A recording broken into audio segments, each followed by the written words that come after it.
Can you hear me? Yes, sir. Okay, so I'll start. So I think last time we met, we were talking about applications of mean value theorem.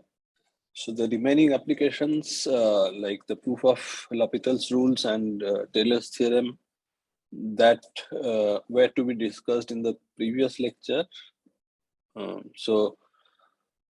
But today I'll move to a new topic, integration. So I have uploaded the notes for the earlier part, so you can just look up those topics from there.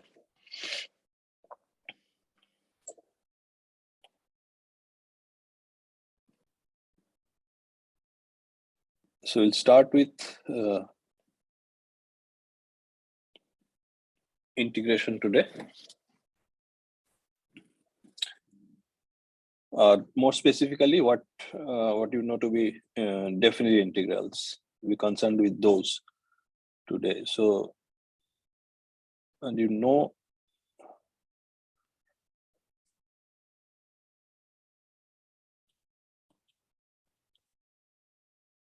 what this symbol means.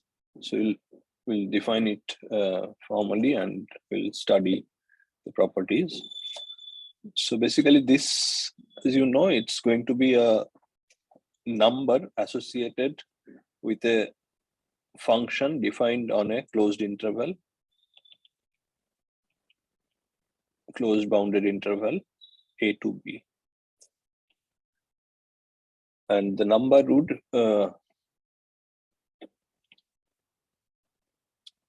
basically it should give you the area between the graph of f and the x-axis between these two vertical lines. Later on, towards the end, we'll also talk about things like, so when one of these or both of these two, you are allowed to be plus or minus infinity. So to begin with, today we'll stick to just this notion. So the setup is going to be this. You have a function f defined on this closed interval a to b, real valued function. And as I said, the idea is to get a number that should give us this area. Now, what is this area?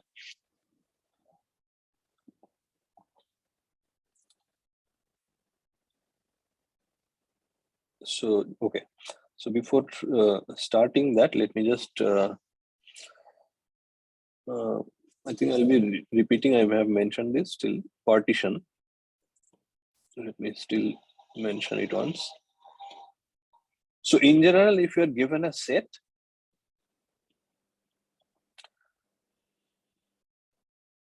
partition of E means a disjoint collection of subsets.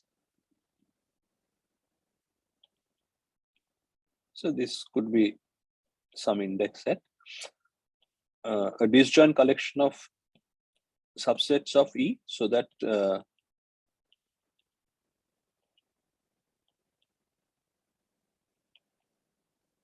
their union is the entire set. That's what is a partition of a set.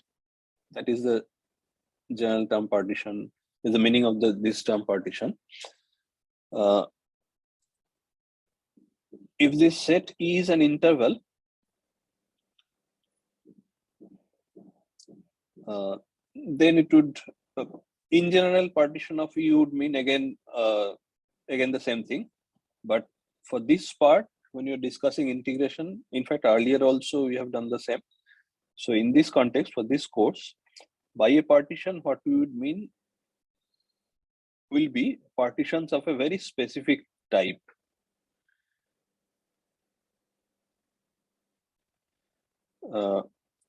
First of all, this collection should be finite, and each of them should be, so actually we'll kind of do away with this a little bit. We'll So I'll just mention what I exactly mean. So this would mean a finite collection U1, E2, etc. Each of those would be subintervals, and they can intersect, but they intersect only at the endpoints. And this we have seen, I think we have used this terminology earlier also while doing, while talking about properties of continuous functions. I think that small span theorem and so on. So partition would mean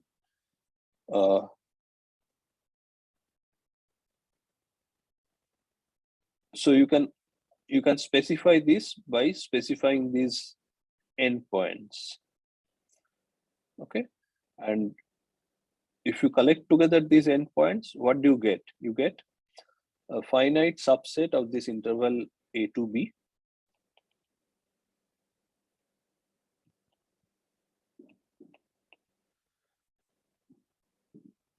where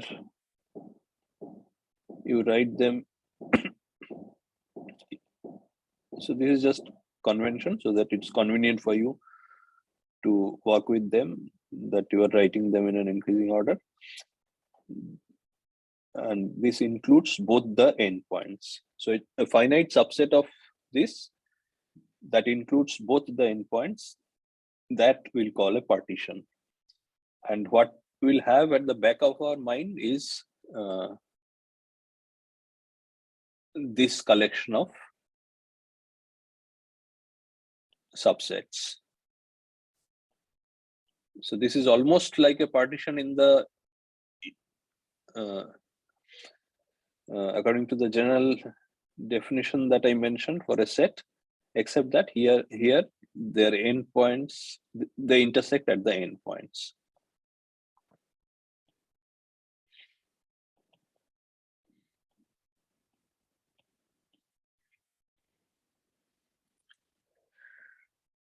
So this would be a partition of an interval A to B. Suppose you have two partitions, P and Q.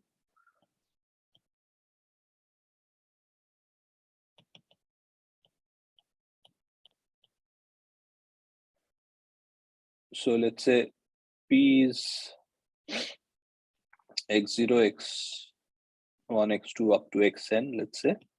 Q is y0, y1, ym. So these two are different, m and n. And you are following the same convention, which means x0 is A, then they increase and ending at xn equal to B. Similarly, y0 equal to A. There they keep increasing, and then ym equal to B again. Now, if it so happens that P is contained in Q, so this means what? This means that each xi is some yj. So this is some yi, which let's say you can call it yi1. This happens to be yi2, and so on. So this is yi n minus 1, and this is of course the last one. So ym. This is y0. If this is the case, that means there are some more y's possibly sitting between these two, possibly more yi's between x1 and x2, and so on. There may or may not be, but potentially there may be some yi's. So in such a case, you say that Q is finer than P. So Q is a partition that's finer than P. So in such a case, what would happen is that all the subdivisions given by P, those you would be able to write as union of subdivisions given by Q. So this one, for example, would be a union of this, and this, and these are yi subintervals, and so on.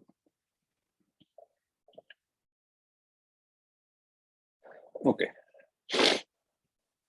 So now let's go back to the setup we started with. So we have f.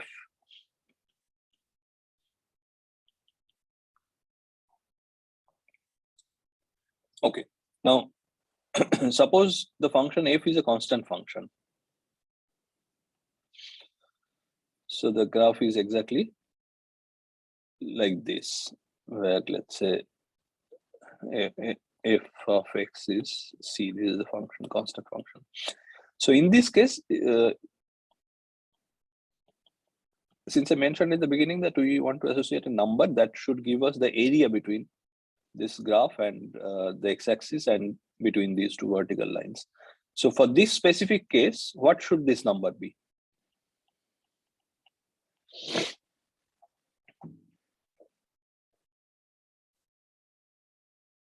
B minus A times C.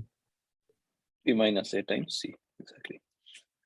So for rectangular area, rectangular regions, we know what we mean by area of that. It's when the regions get more complicated, then we are not so sure. So we'll take these as kind of our starting point. So similarly, let's say your function is something like this.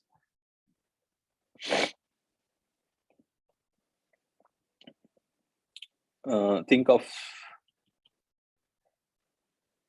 say, the greatest integer function. So how does it look like? Okay, what I mean is a function like that, not exactly that function necessarily. So let's say you have a function like this.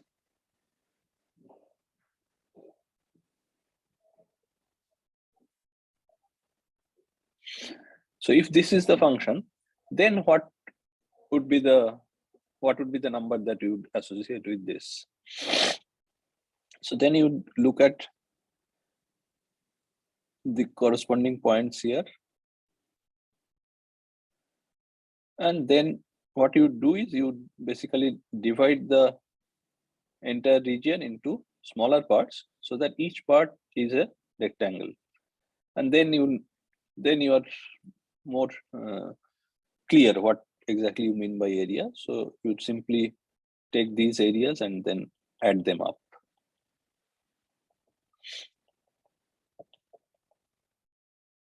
Right? So if your fx is of this form, let's say it is C1 if x is between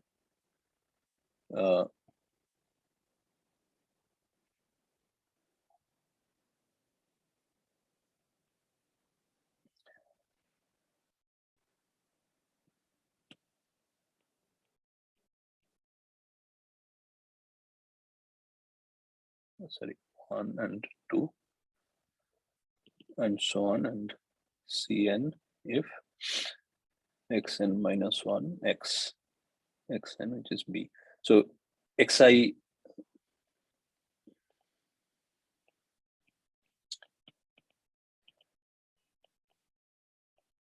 partition of. So if your function is given by something like this, then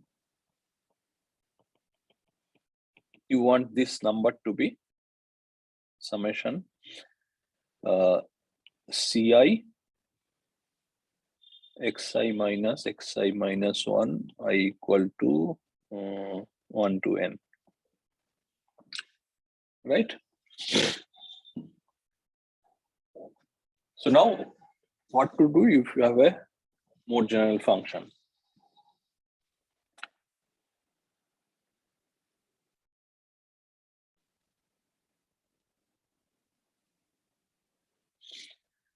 Okay, so in general, of course, a function will need not be of this form. It can be even a function like simple function like fx equal to x squared, that won't have this kind of shape. So what do you do in such cases? Okay, what you do is the following. So you don't try to, you don't immediately try to specify this number that you're trying to arrive at, trying to define this to be. So first you introduce a partition, first of all. So to begin with, you only have this function, no extra information. Now you throw in a new quantity that is a partition for this interval. Okay, so p x naught x xn. Now, once you are given a partition, you can now do the following. So you look at, let's say, one specific subdivision.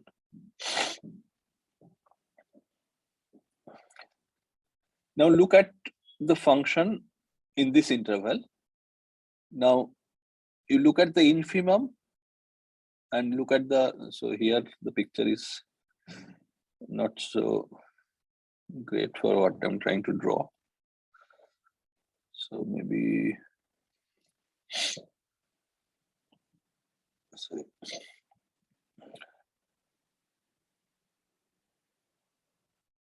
Okay. So let's say I'm looking at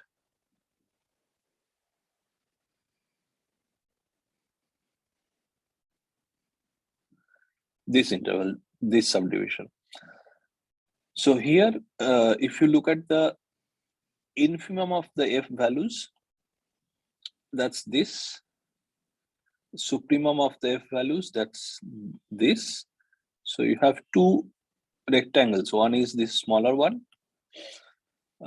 whose area is less than the area between the graph of the function and the x-axis, between these two vertical lines. And you have this bigger rectangle whose area would be larger than the area that you are trying to arrive at.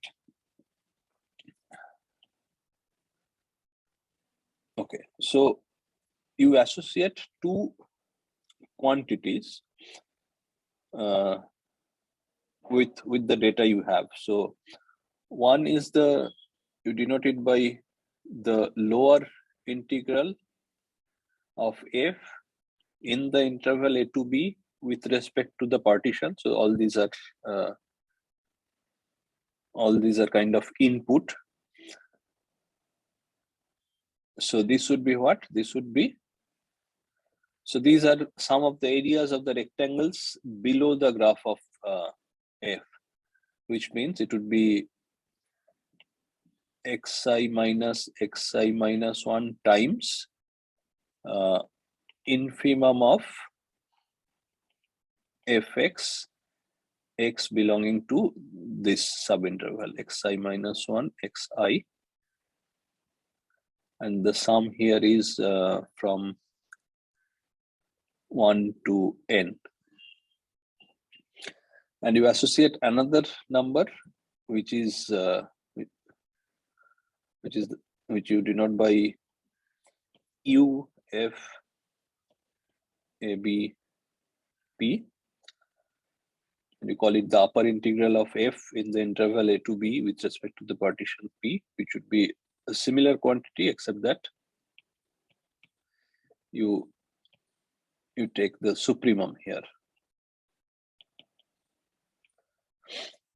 Okay, so if you go back to the picture,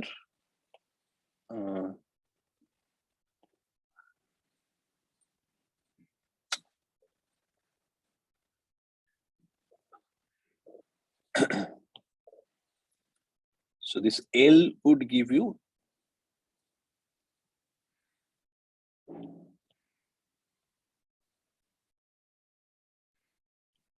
the area of this shaded region, if this is the partition that you work with.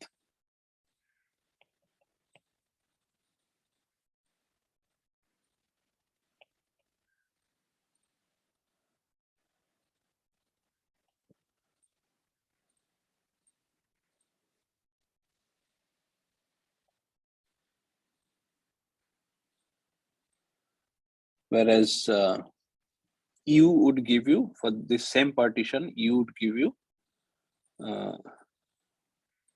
this green region.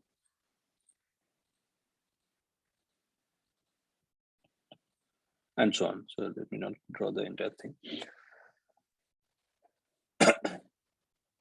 Okay. So now the idea is to try and see if you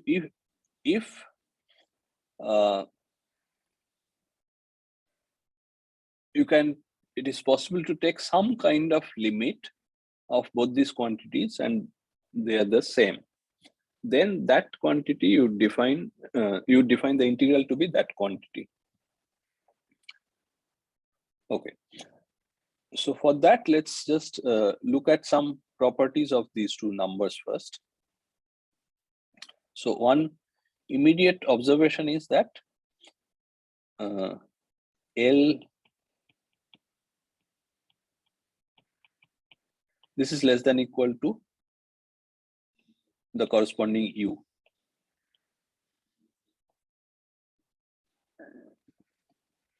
Right? So that's an immediate observation. Okay. Now, how do these numbers behave when you change the partition? So let's say Q is finer than P. So then what happens to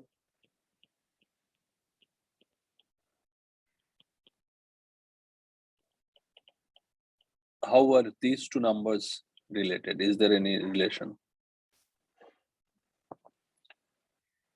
So what is likely to happen if you take a finer partition? So let's say, sir, it will be the Q1 will be greater than or equal to. Yeah. So for example, let's work with this partition P. So P consists of x0, x1, x2, x3. So what would be LFP? LFP is going to be this area,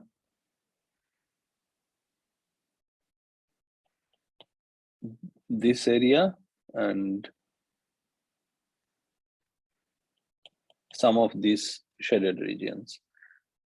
And now if you take another partition Q, which is finer, so these xi's are all there, but in addition, you have some more points.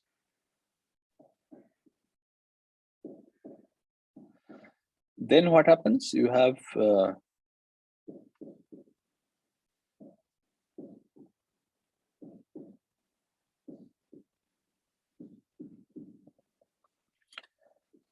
so LFQ is going to be this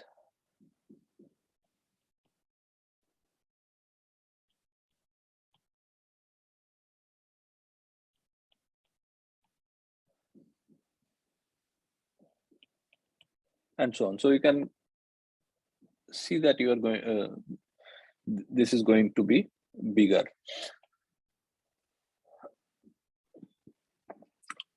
So you have this inequality. So I have not actually written down a proof. You can try to write down a proof of this. What I have just done is illustrated with a diagram, but that's not a proof. You have to translate it into a proof. So that I'll leave as an exercise. Okay. Similarly, if you look at the upper integrals,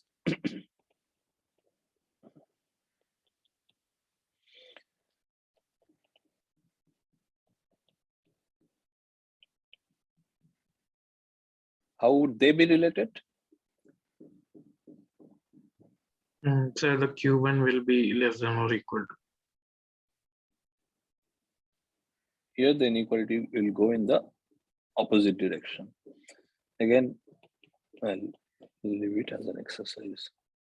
So, sir, in the exercise, can we show it using a diagram, or do we have to write like a formula? No, yeah, diagram I have illustrated. So you try to write down, like it should be a rigorous argument. Okay, sir. Okay, so so basically what you have to do is you have to observe that one is finer than the other, right? So like in the first sum, for the p sum, you will have one term corresponding to this xi plus 1 minus xi times, let's say, infimum of f x belonging to xi plus 1. You will have this term. And for the q sum, the corresponding part there, it would be something like this. So what you have to do is set up an appropriate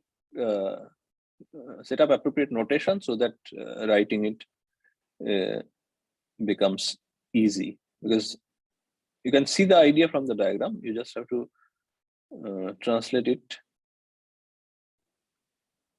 properly. So yeah, so here what would happen is it would be something like this.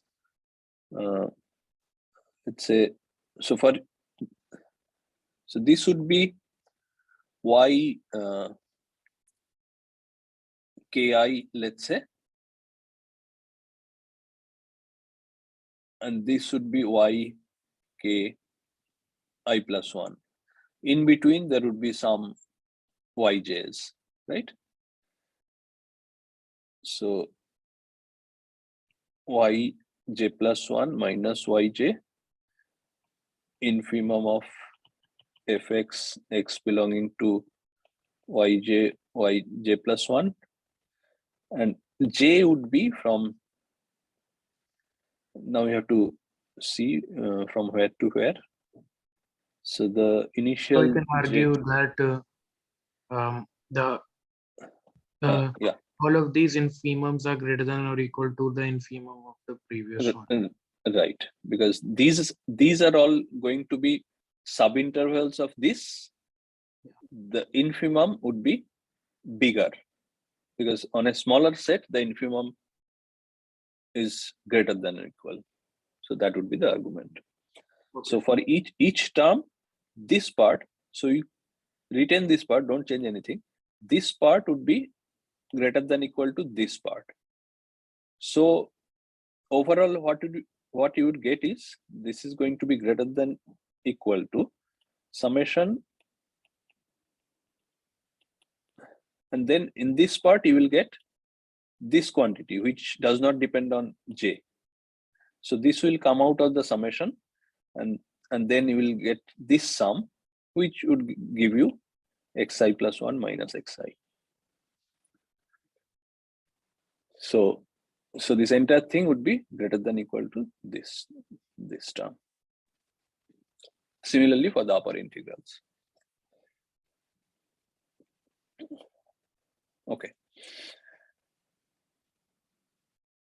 Now, so for the same partition, we can compare L and U. For two partitions where one is finer than the other, we can compare L and L.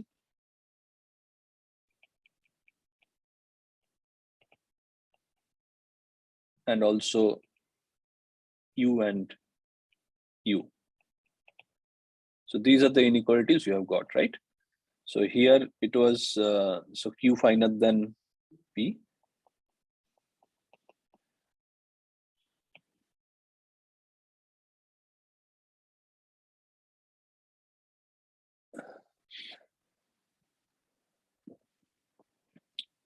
Now, suppose we are given two partitions, P and Q. Now,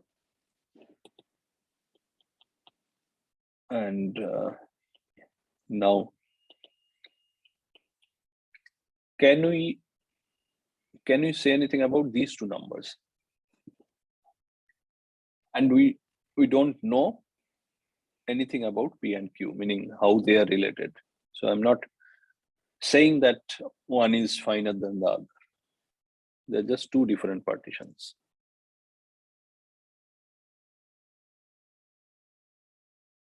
So their relation will still be like that before, like L will be lower than Yeah. But so how do you derive that?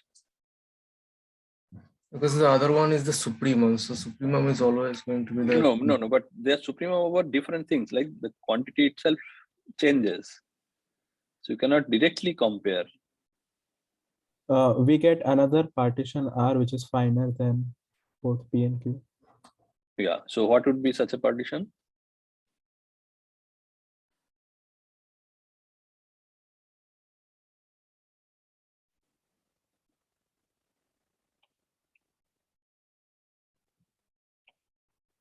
P union Q.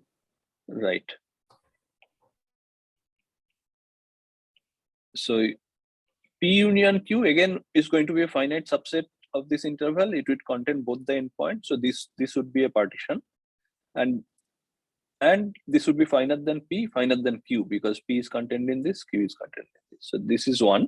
But of course, there can be other partitions which are finer than this, and they would be finer than both P and Q. So there are partitions which are finer than both P and Q. So you can But work sir, with. wasn't P contained in Q because Q was a finer partition than P. Huh? P was already contained in Q. So do we need No. So that's what. So here I have mentioned that Q is finer. Here what I said is that P and Q are just two partitions. I have not told you that one is finer than the other. Yeah, okay, sir, got it. Huh? I missed that. Yeah. Okay. So then what do you have? So LFP and LFP union Q, there's a relation, right? For this finer partition, this quantity is bigger.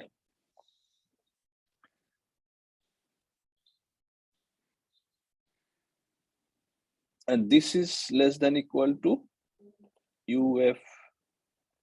For the same partition, you are looking at the upper integral. So it's less than equal to this. And now you can compare these two again. For the finer partition, this is less.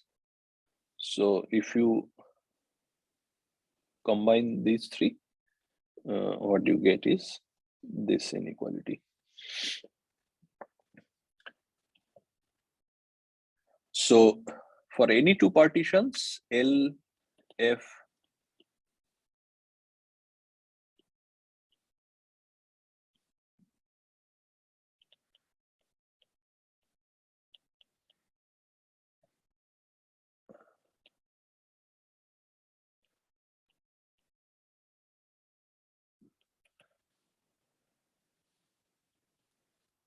P and Q. Okay. So this will in particular tell you, so now making them separate enables us to conclude the following from this inequality. So we can now, so remember our initial data did not have this partition P or Q. This is something extra we have thrown in. So now you want to get rid of those.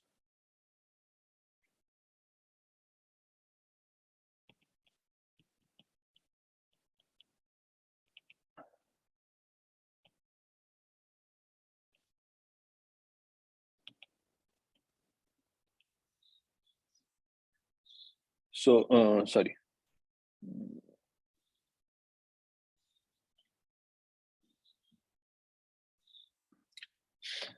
Suppose you take the supremum over all partitions.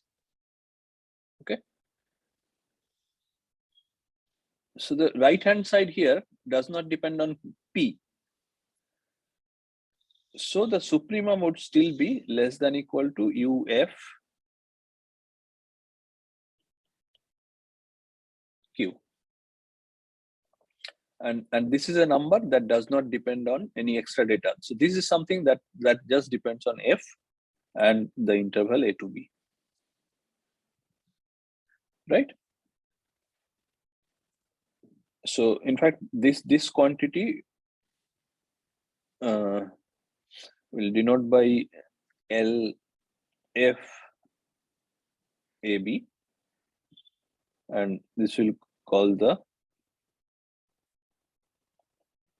lower integral of F over AB. This is going to be less than equal to this for every partition Q. And now that you have this inequality, now you can do something similar on the right hand side. You, instead of looking at this quantity for a specific partition, you can look at infimum over all these numbers. So Q. So you take infimum over Q. So once again, you get a quantity that depends only on F and the interval A to B. So you will denote this by UF AB. And this quantity is going to be greater than equal to this. And this would be called, as you can expect, upper integral. Okay, now in all this, what I did not mention, but if you look at it carefully, that you'll realize that one restriction we need to impose on F.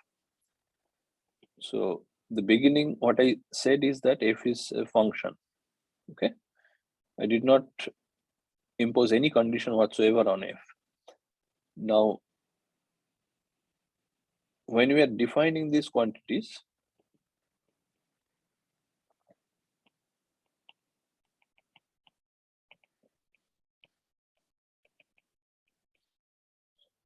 or for the lower integral, you're using infimum.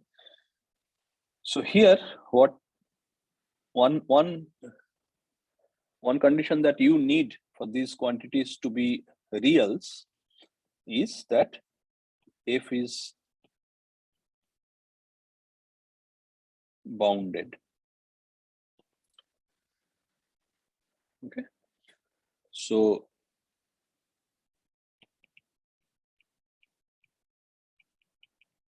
that we have to mention at the very beginning. Otherwise, we'll have trouble dealing with these quantities. Some subinterval, it could be infinity and so on. So the entire sum can become infinity, or for the lower integral, the entire sum can become minus infinity and so on. So this is something that we'll impose at the beginning. So then what do we get? That we can associate what we have seen so far. We can associate two different numbers, which we call the upper integral, and then LF AB that we call the lower integral, and we have a inequality between the two.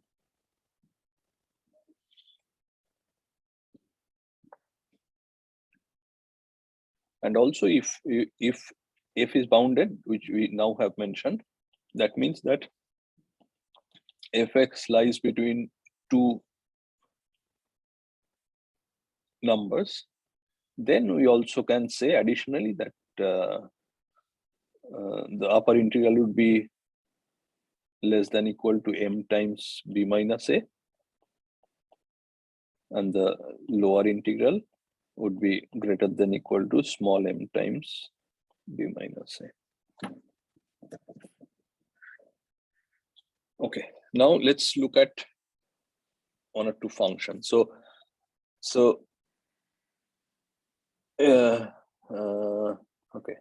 so what function can we take?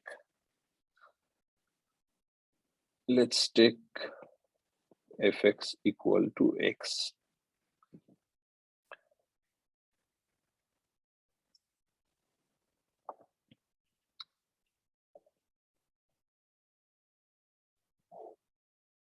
Compute LF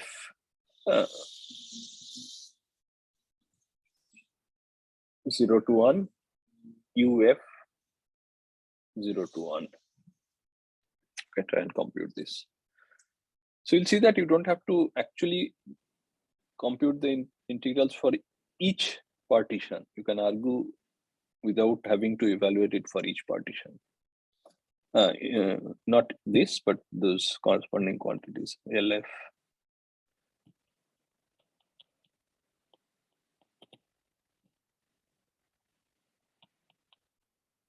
So these quantities, you won't need to compute these for every partition.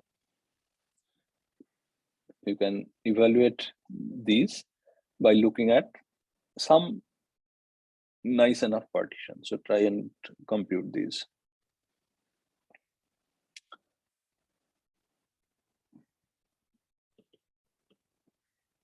Do the same for this function.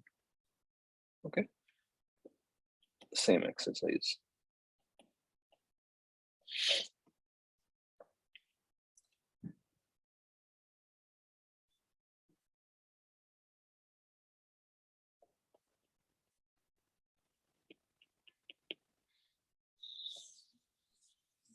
So we'll look at a third example where the computation would be simpler, but it would be instructive. So this one we would look at like both the quantities. How can we compute? So let's say fx is this function. F is defined on, let's say, 0, 1 to r. Fx is defined to be 1 if x is rational, 0 if x is not rational, x is irrational. Now let's say we want to compute this. So what is this going to be?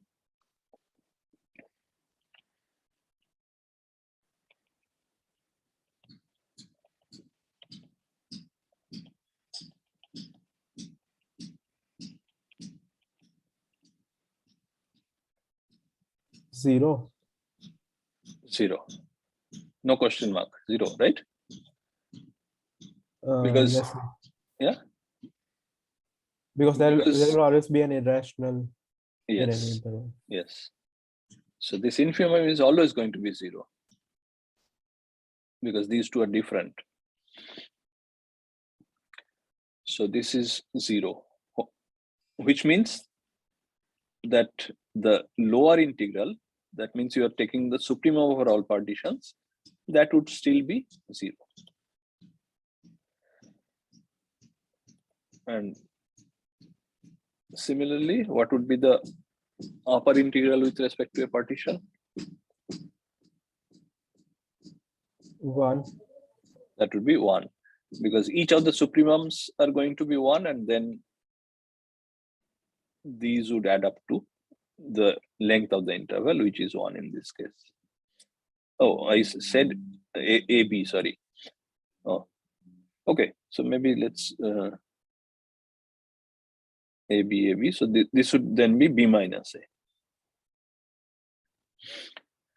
So this function for this, okay. So when you take infimum, you will still get the same number then. So this number is independent of the partition. So when you take infimum, you will still get this same quantity. That means if you are looking at the function over an actual interval a to b, where a and b are different, then these two quantities are going to be different always. Whereas if you complete the exercises on the left side, we'll see that these two numbers are going to be the same for these functions. So now the definition, you say that, so you start with a function which is bounded. So this is one of the assumptions on the function that you are looking at.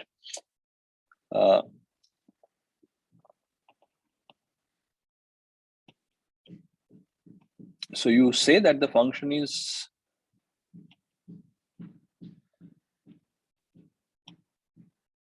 Riemann integrable over a to b if the lower integral rather, that is one unique number associated with this function and the interval, is equal to the upper integral. So just keep in mind that I have used the same notation L, but depending on the arguments, they're actually two different quantities. One is this, where you specify only the function and the interval. The other is where you have three arguments. So these are different things.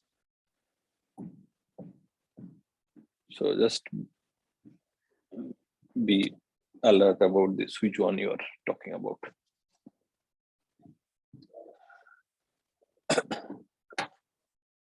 Okay, so you say that it is Riemann integrable over AB, and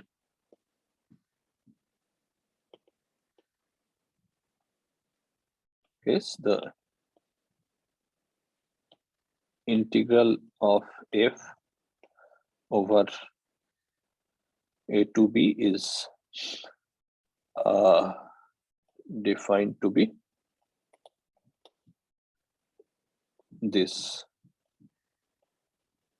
number.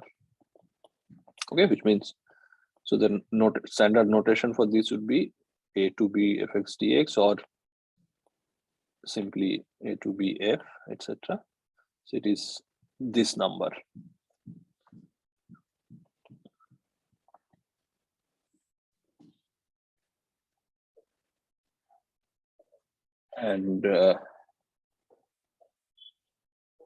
And sometimes we'll use this notation R AB, the set of all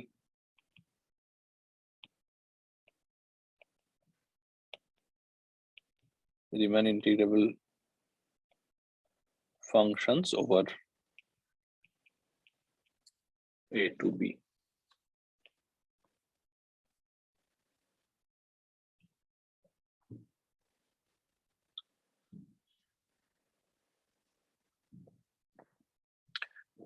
Okay. So now, so this is the definition. Now we have to find a way to compute this number for various functions, and also try to see for what functions, what functions are Riemann integrable. So you have to try to answer that also. So right now we just have the definition. We don't know which function is integrable, which function is not, and so on.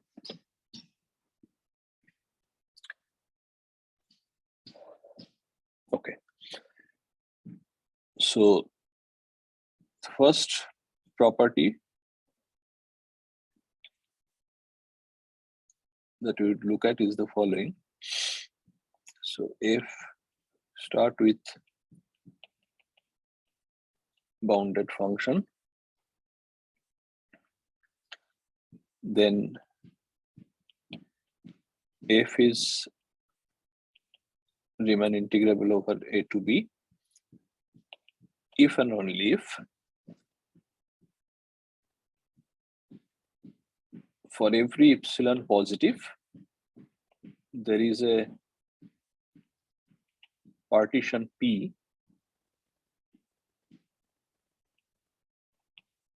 such that UF P minus LF P. So I'm just omitting so that I don't have to write it again and again.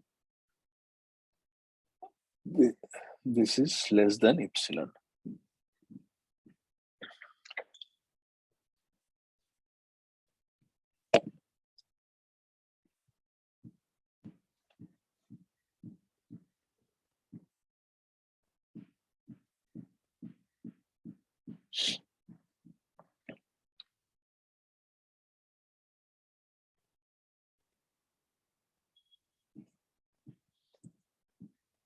So So this would be useful because you don't have to actually know the number, the integral.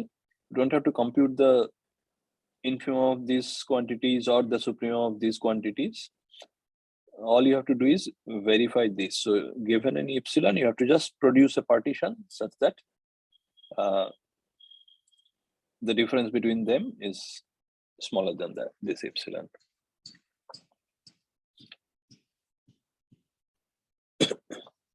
Okay, so why is this the case? Okay, so let's assume, so there are two directions. So one is the forward direction where you assume this and then you start with an epsilon and produce a partition so that this happens. Okay, so what do we have then? What we have is that LF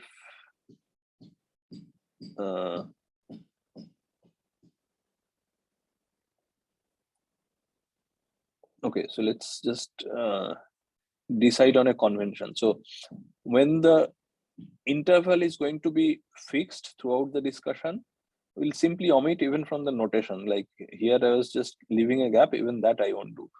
So we'll simply make the middle part disappear. So this would be the lower integral with respect to the partition, and this would mean the lower integral.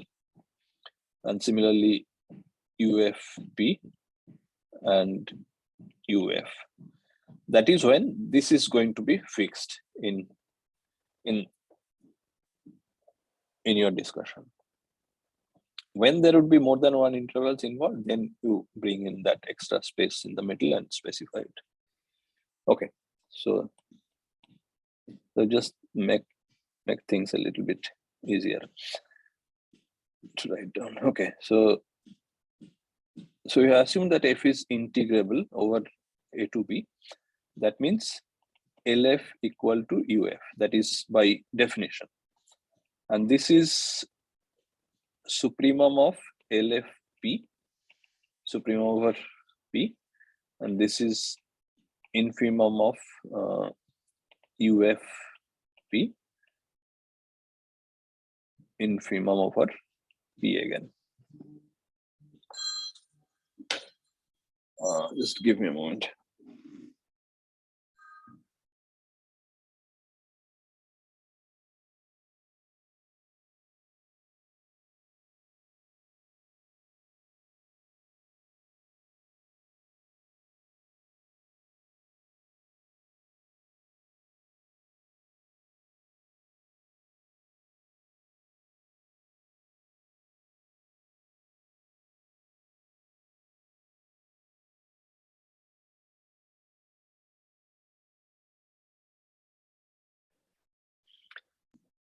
Okay.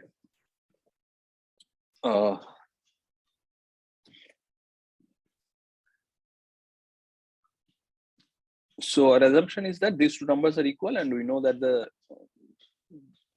LF is equal to this supremum, UF is equal to this infimum. Now,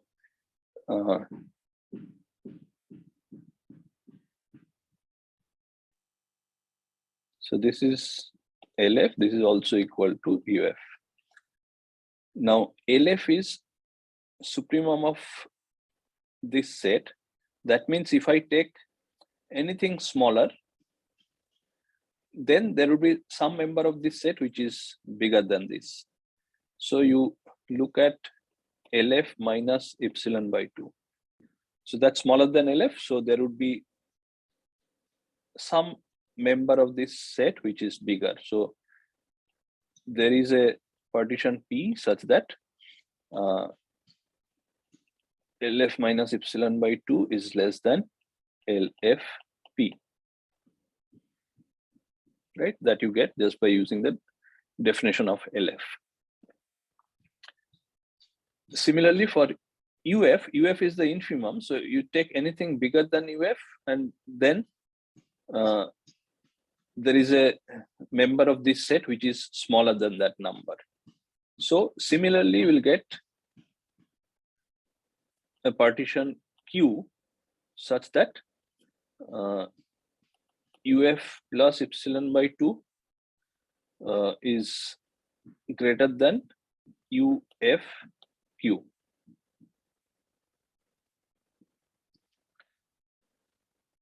Okay, so now what do we have? So let me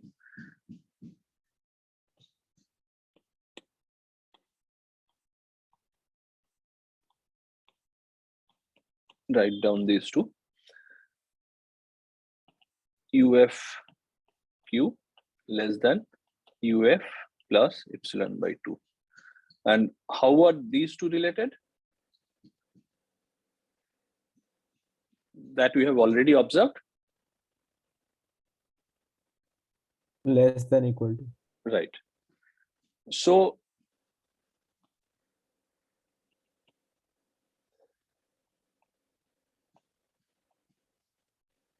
and the two numbers are sitting in the middle, LFP and UFQ.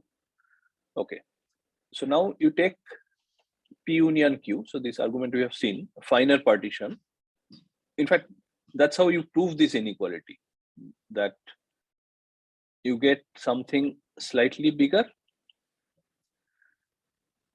that is less than, and then this is right. So for this partition P union Q, which is finer than both, you have these two numbers sitting in the middle. So this is LF P union Q. This is RF, not R, sorry, I was saying UF P union Q. And LF and UF, by your assumption, they're the same number. So this is these two are the same. That means that UF P union Q minus LF P union Q, this difference is going to be less than epsilon, right? So assuming that F is Riemann integrable, you have produced a partition for which these two numbers, they're less than epsilon apart.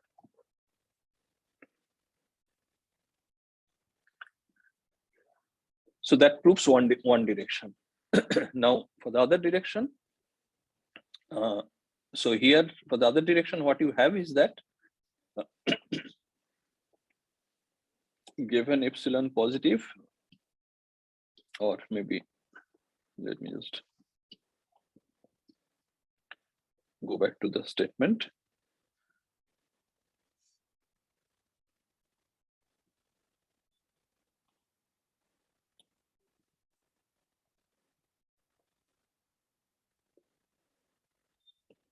So what we have is this. We want to show that this is F is integrable.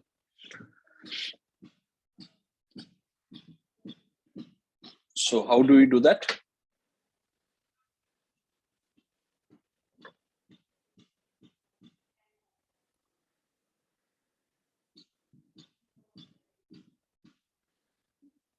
Again, you try to visualize where do the different numbers lie. So this is LFP, let's say. Where is LF in comparison to this number? To the right. To the right. UFP is here. Where is UF in comparison to this? To the UF is in infimum, right? So UF is here. Okay. Now, what we have is this distance is less than epsilon, which means UF minus LF, that is less than epsilon, right? That you will get immediately from these inequalities, right? These are just two inequalities I have written, but I've written it in a diagram rather than writing it, this is less than equal to this. So when you write a proof, you usually write the inequality, but in your mind, what you should visualize is this diagram. Okay, so now what do we get then?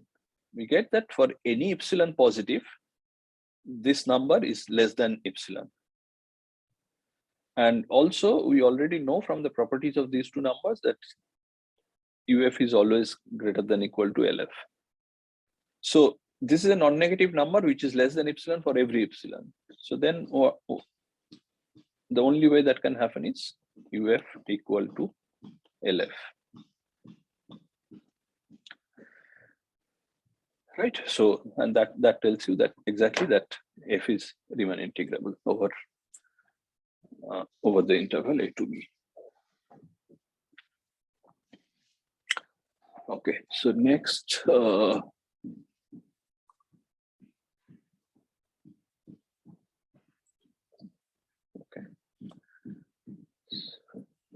Next, I'll state this as an exercise, or maybe we'll just.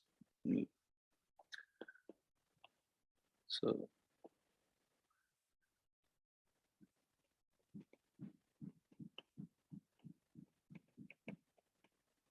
So this, just we want to look at this expression, so it can be useful later. So just going by definition. So what is it? This is first quantities times supremum over fx, x belonging to xi plus 1, and the second quantity is infimum over the same set. So if you bring them together, what you have is supremum over this set minus infimum over this set. Supremum over fx for x belonging to a set minus infimum over fx, x belonging to a set. I had mentioned, I think, one exercise or something, an alternative expression for this.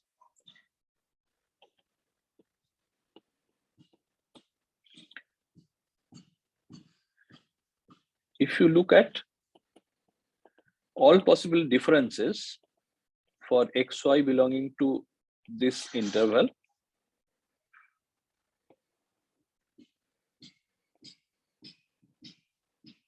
so this quantity in the previous line, supremum of the f values minus the infimum of the f values, that's exactly supremum of all these differences, right? I think I had mentioned on such exercise or statement that we proved. Either I left it as an exercise or we proved. And this is also same as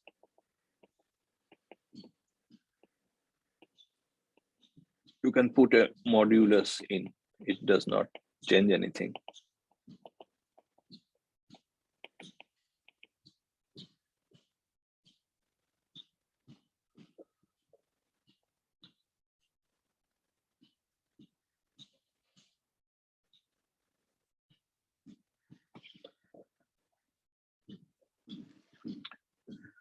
So basically, these two expressions, they are going to be useful when we do certain computations.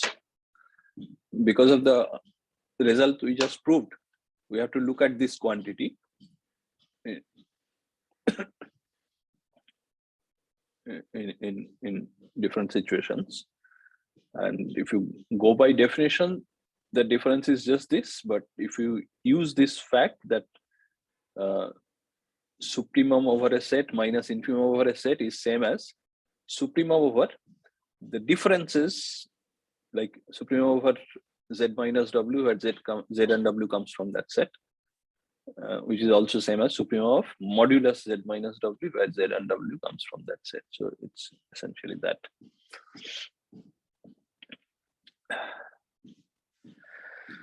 Okay.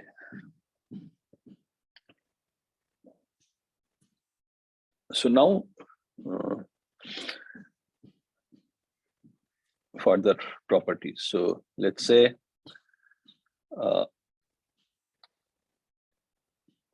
f and g are Riemann integrable over an interval a to b.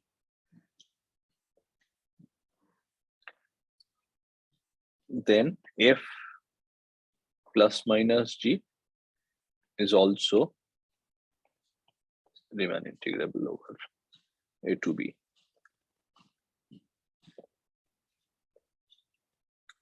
And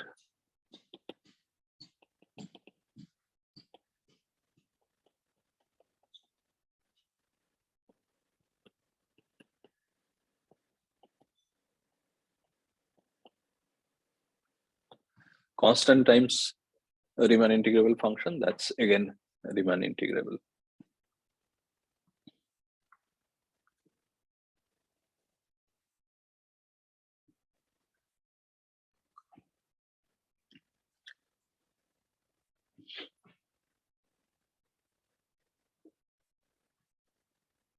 So how to prove this? So this one would be easy. So this one, I think I can immediately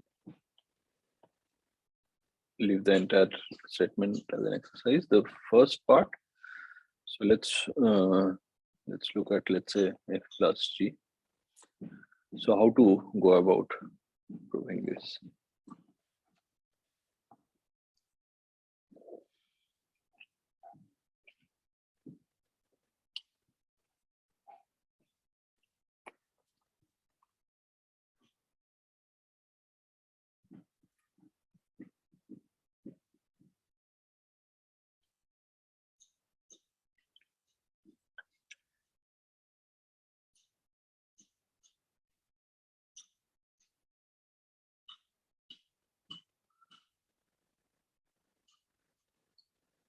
So we need to show Yeah, that yeah. L Yeah. of f plus g is equal to LF plus LG. If we showed that, then I guess L of f plus g. is equal to LF plus LG. Okay. So for this will not do, right? You also have to show, because your primary job is to show that these two are equal. Yeah. And what you are given is that f is integrable, that means this is equal to uf and this is equal to ug. So either you show this equality as well as this equality, meaning what I mean to say is just showing this won't do. You have to show both this as well as this. Yeah. Okay. Yeah, but how to do that?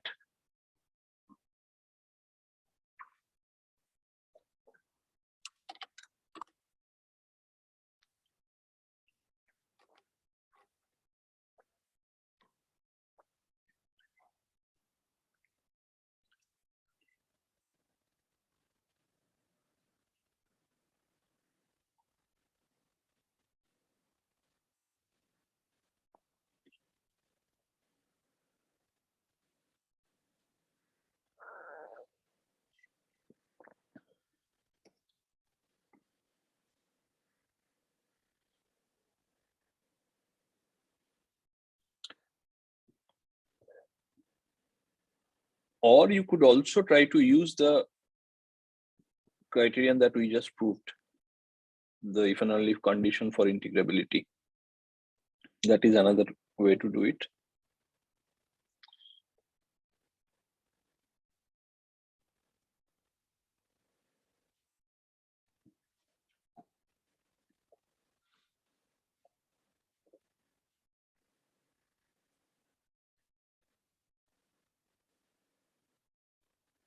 So if you take this route, that is separately proving these two equalities, the problem that you will face is the following. So what is this? This is infimum of LF plus GP, infimum over P. and on the right side you have not infimum, supremum. Supremum over this, and on the right side you have supremum over LF, LFP, P, and also supremum over LGP, supremum over P. So you're trying to prove that this is equal to this plus this. And if you start the computation, you'll see that when you can get some kind of inequality maybe, but equality will be difficult if you take them separately, if you try to prove them separately.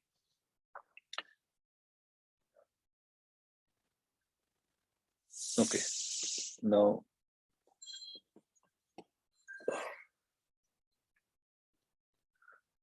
just sorry, give me a moment, please.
Sorry.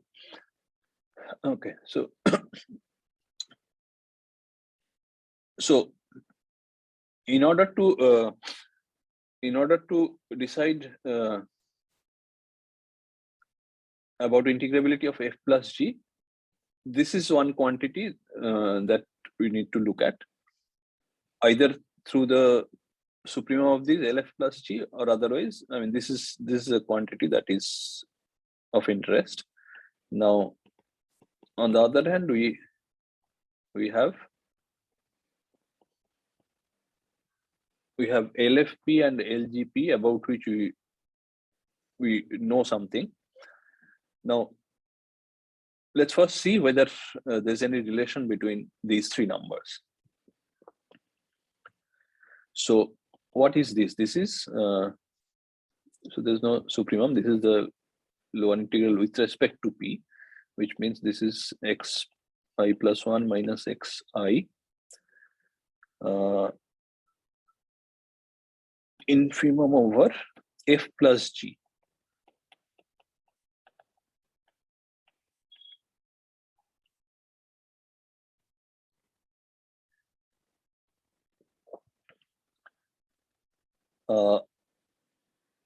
Okay, now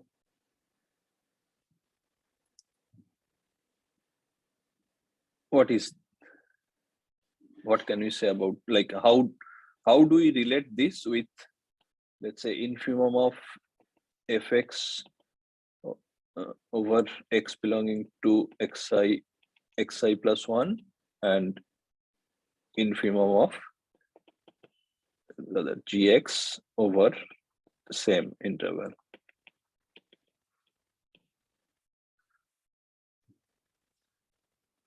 So f plus gx is of course nothing but fx plus gx. That's how f plus g, the function f plus g, is defined.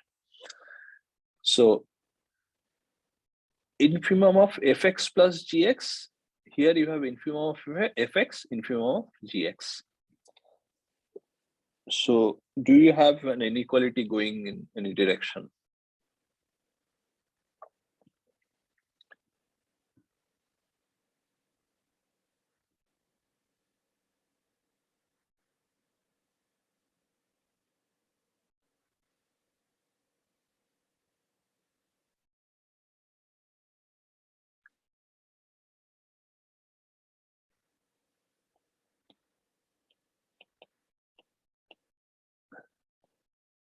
let's say F,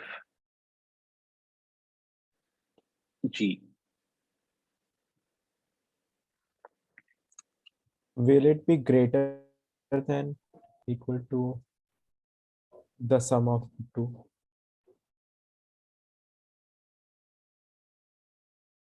This is what you're saying, right?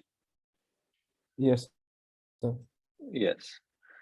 And okay, you can, again, you have to prove that, but you can see why. See, when you are taking infimum separately, so roughly speaking, G will have infimum at or near. I mean, when I say at, that is an imprecise statement, but like I'm just trying to give a kind of idea why it should be true.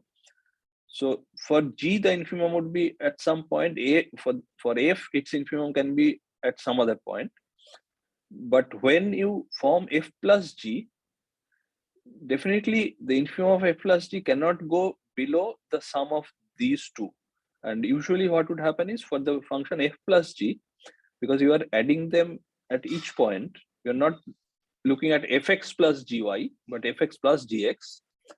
So the value of G, I mean, where G is minimum, value of F, when you add to it, can nullify the effect of that small value there.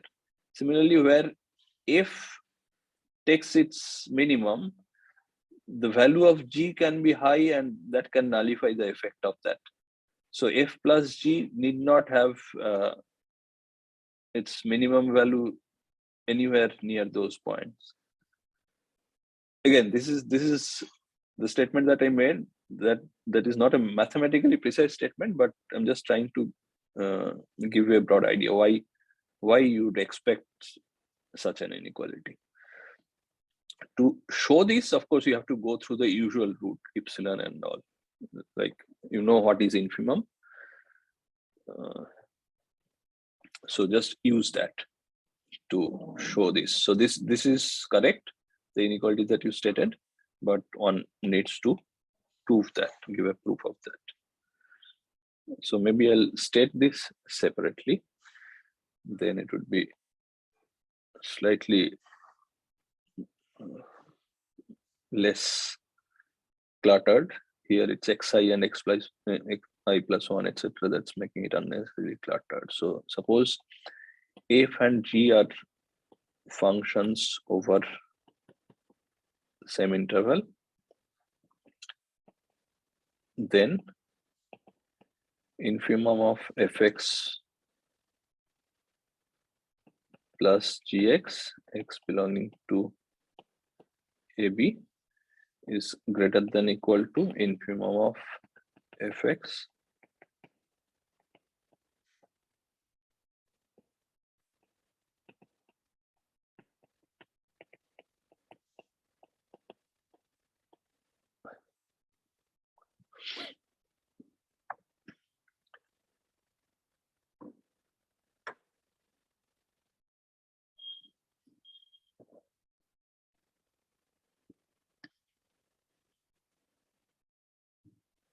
Okay, so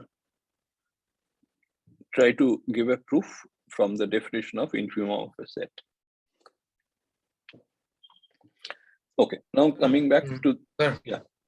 sir, that last expression that you wrote, the other page, infimum. Next page, yeah. Yes, sir. Yeah. So does this relation still hold if we have this function to be negative functions?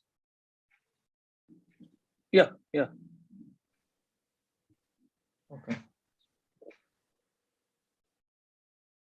Because negative or positive, it does not matter. Suppose, I mean, you look at this. I mean, the reason I described, you try to visualize the graph and what happens. So, I mean, for example,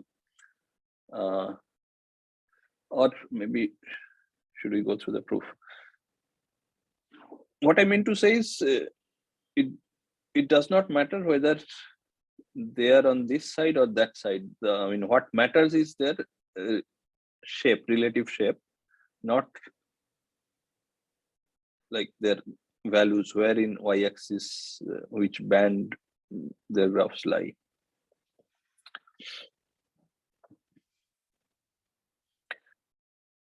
Okay, maybe let's try to think of a proof. So what can be a way to proceed?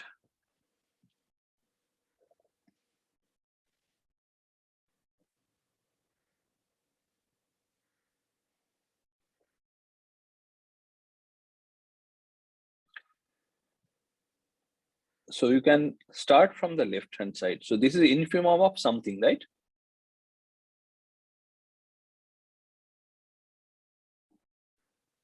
Which means that if you take anything bigger,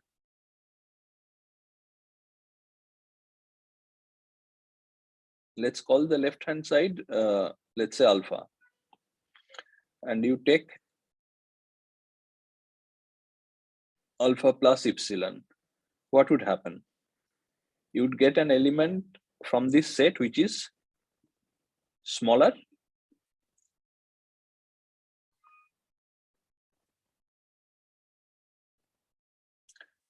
and elements of this set, how do they look like?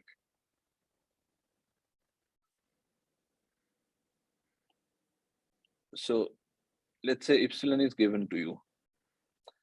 Okay, so then you would get an element of the set which is smaller than alpha plus epsilon, which means that there is an x such that that's how an element of this set look like. So there would be some point where fx plus gx would be less than alpha plus epsilon. Now this fx, this is a value of f at a specific point. So this is greater than equal to the infimum of fx, x over the interval. This is again a value of g at a specific point. So this is greater than equal to the infimum of. So these are precisely the first and the second term on the right hand side, right? So what you're getting is that alpha plus epsilon is greater than equal to the right hand side.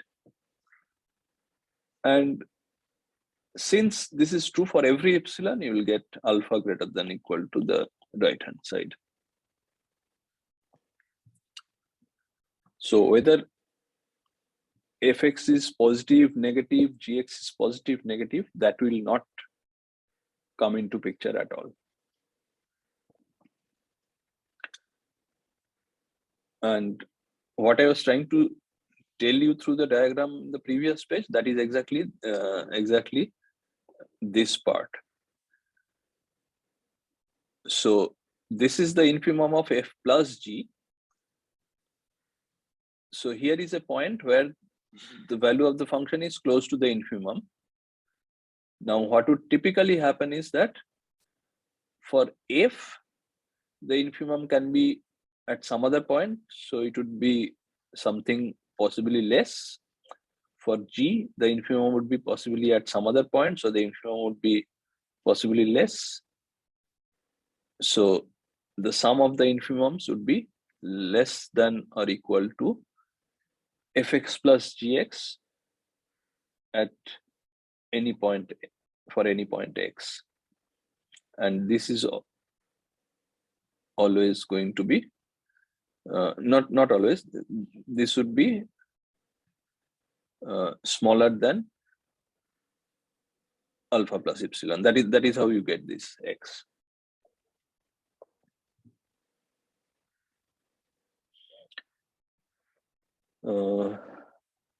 Okay, so let me get back to this where we started. So you are interested in integrability of f plus g. So you have this inequality, lf plus g p greater than equal to this plus this.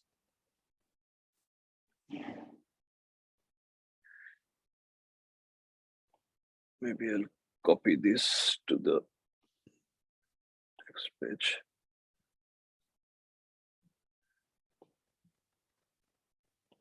Okay.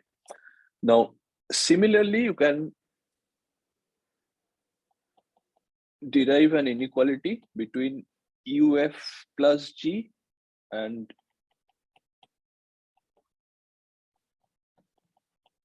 so here, how would they be related?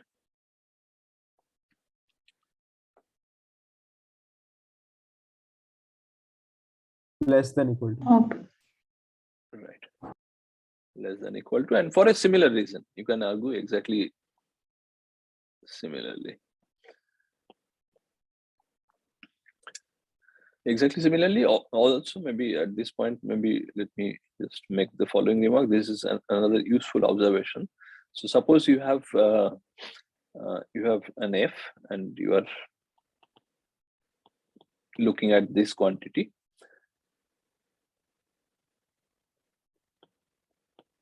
These two are related, right? These two are related in a certain way. The lower integral with respect to a partition of F and upper integral of minus F with respect to the same partition.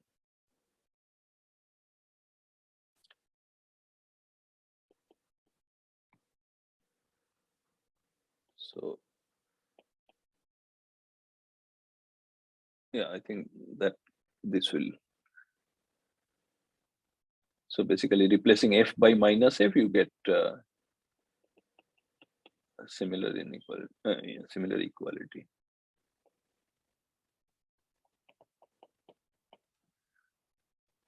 So this is going to be an useful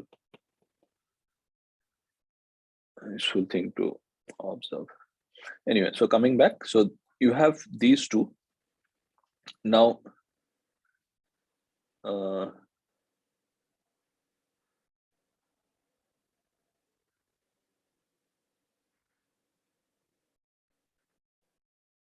what do they together? What do they tell us? U F plus G P minus L F plus G P. We get some bound for this quantity, right? This minus this, that would be less than equal to UFP minus LFP plus UGP minus LGP. Okay, now you can see that we can now use that condition that we proved. So F and G are both integrable. So given epsilon, you can get hold of a partition such that this difference is small. Let's say this difference is less than epsilon by 2. You can choose such a partition. You can choose a partition such that this difference is less than epsilon by 2. And of course, the partition that you choose here, the partition that you choose here to begin with may be different, but you can take their union, which means a partition finer than both. Then you will have both the inequalities, which means you will have the left hand side less than epsilon. So given epsilon, you are able to produce a partition for which U F plus G P minus L F plus G P is less than epsilon. That will tell you that the function F plus G is integrable. Okay. About F minus G, okay, you can try the same route and see what happens. But if you remember, there was a part 2, a constant times integrable function is integrable. So F plus G together with that will tell you that F minus G is also integrable. So because first you conclude that minus G is going to be integrable, and then F minus G is nothing but F plus minus G. So you are done. Okay, so I think I'll stop here today. So next time we'll continue to study further properties, and then what classes of functions are integrable. That is the other important question that we'll try to answer. Thank you, sir. Any questions or remarks?